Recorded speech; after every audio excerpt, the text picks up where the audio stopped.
Il est essentiel, afin de considérer justement ce sujet de l'Église, que la magnificence du concept du Nouveau Testament quant à l'Église soit appréhendée. Dans les épîtres aux Éphésiens et aux Colossiens, la vision de l'Église, qui est le corps de Christ, est présentée. Elle y est présentée comme étant la compagnie idéale, invisible, indivisible, inviolable de tous les rachetés de cette dispensation présente. Personne, excepté ceux qui sont véritablement régénérés, personne sauf les élus, ne peut participer à ces bénédictions.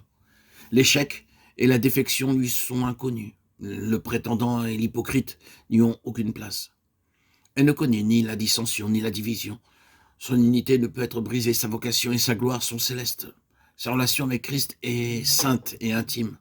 Sa destinée est d'une splendeur inconcevable et inextricablement liée à lui. À travers les siècles de notre ère, chaque génération qui est en marche n'y apporte qu'une contribution, tandis qu'historiquement, ses membres sont appelés un par un et y sont incorporés. Elle se présente toujours dans sa condition complète et glorieuse aux yeux de Dieu. En vérité, elle est dans le cœur de Dieu, depuis les temps éternels.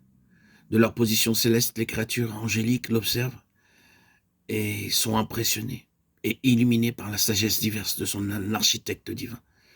À travers l'écoulement rapide des années de cet âge, Christ lui-même en est son bâtisseur, ajoutant pierre par pierre à ce temple excessivement magnifique. Il œuvre ainsi, tout en attendant patiemment le jour où, enfin, il ravira et se présentera à cette épouse complète, sanctifiée, belle, sans tache et rayonnante, d'une gloire céleste. Il se la présentera, l'introduira dans une pleine félicité, d'une éternelle intimité bénie dans ces aspects qui sont présentement secrets. Je suis sûr que vous convenez que d'une part, il n'y a là aucune exagération, que d'autre part, c'est une présentation de quelque chose qui est d'une importance extraordinaire pour Dieu, pour Christ et pour nous-mêmes. Au cas où vous trouveriez de la difficulté quant à quelques-unes de ces affirmations, vous devez vous rappeler que la déclaration tout entière est faite du point de Dieu et du ciel, et non pas d'une autre. C'est la façon dont il la voit, de toute éternité.